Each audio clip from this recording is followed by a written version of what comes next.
Guys দেখেন কতগুলা মেহেদি পাতা আনছি। এগুলা সবগুলা দেশ থেকে আনছি, বিদেশে তো পাওয়া যায় না, দেশ থেকে নিয়ে আসা আর কি।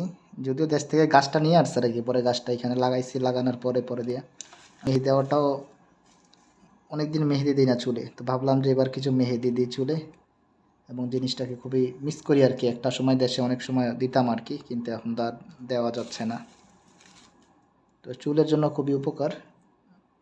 আপনাদের যাদের চুল পড়ে যায় তারা কিন্তু আপনারা এই মেহেদির সাথে এটা বেটে বা ব্লেন্ডার করে একটা ডিম দিয়ে আপনারা মাথায় দিতে পারেন, তাহলে কিন্তু আপনাদের যে মাথার চুল পড়া আছে সেটা অলমোস্ট সলভ হয়ে যাবে, এবং চুলের গোড়া অনেক শক্ত করে, আর পাকা থাকলেও সেগুলা লাল হয়ে যাবে আর কি। তো ধন্যবাদ সবাইকে। অনেকদিন পরে দেওয়া আর কি, প্রায় 10 বছর পরে মাথায় মেহেদি দেব। সো